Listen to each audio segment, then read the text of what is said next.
because break it down for a person like me, right? The real estate, what do they call it? Conferences, the workshops? What are they like? Those Seminars and those shit. seminars, right? How does one differentiate what is actually being said and what the goal is? Like, Everybody goes different. Okay, so what? Like, give me 3 different versions of those seminars. Like, is it all asking for people to invest into something, or is it knowledge, is it education? So a seminar, right? Depending on who's giving it, I've been to a bunch. They didn't ask me for money to invest with them. When I paid my money, I paid money for information. I paid money for guidance. I paid money for tutelage. Gotcha. I didn't say, yo, I'm going to give you money and you spend my money for me. Right.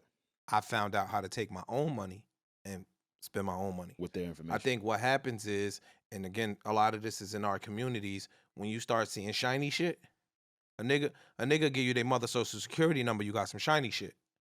So I could pull up with a lamp, I could have a Cherokee, and I could be 50 houses in our community. And niggas would be like, man, fuck out of here. I could have 2 houses and I could pull up in a Ferrari and niggas be like, yo, where you want me to sign? Yeah, they believe you want me to sign some shit? Yeah, what's up, man? Let's go. Right? So I think that when those things happen, everybody is throwing money at you, and we come from a society of quick flip niggas. Drugs made us flip money. Right? 1 get you 2, 2 get you 4. Like, we come from that. Whereas really quality investors, if I could get niggas money, 10% on their money, I would have a line down the street of some of the wealthiest motherfuckers on the planet. A great stockbroker gets people 10% of their money. At least. Great. If you get some of the people in our community 10% of their money, they're like, man, I don't want that shit. I need more than that. I need the investment want plus that more. shit. Yeah. You get what I'm saying? Yeah. And then we see these reports, oh, this stock is up 197% over 2 years. That's not normal.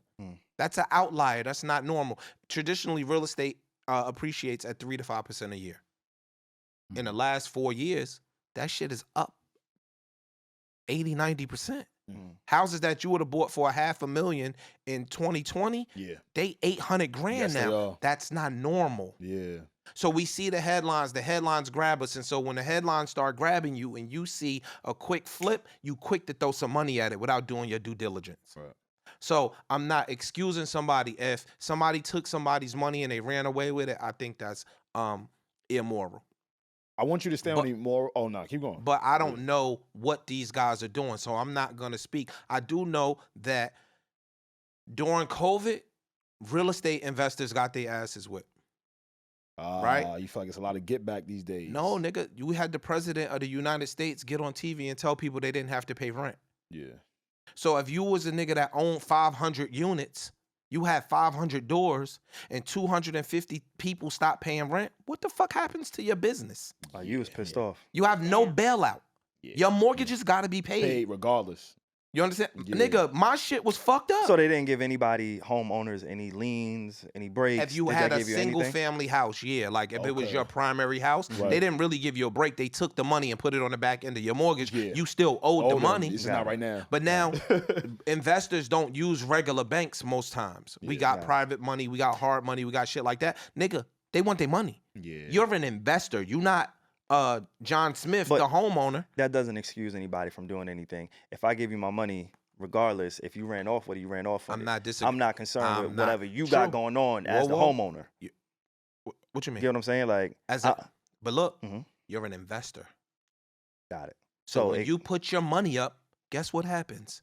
At risk. You could potentially lose, nigga. So you're not easy. You're not guaranteed a fucking thing. When you go to Goldman Sachs and you say, yo, Microsoft is doing X, Y, and Z, and then Bill Gates get caught up in a scandal and the stock go to the ground, you don't call Bill Gates on the phone and say, give my money back. Probably should. You don't call Bill Gates on the phone and say, give me my money back. Okay. When you invest in Nabisco or you invest in NVIDIA or you invest in eBay, you don't call them people on the phone and say, give me my money back. This is just a different scenario, though. This isn't not a stock. This isn't, hey, I'm giving my money into the stock market. I'm giving this to somebody I trust. I'm giving my money to somebody I trust, a lump sum of money, and I'm expecting some type of return. Now, if neither one of us make a return, cool. The problem is when you get accused of stealing, it's you made the profit and I lost out on what you gave me, is what people are being accused of. I'm not defending them. Okay, but I just want to be clear on what you're saying makes sense. I'm gonna but address. what's being No, I'm gonna address what you're is, saying. That's not the story. But that's wrong. So the stories don't always come out true. These niggas is losing a shirt. They are liquidating their personal assets right now. These niggas is not making money, and everybody else lost their money. And again, I'm not trying to sound like I'm shooting them bail. I'm telling you now, these niggas is fucked up.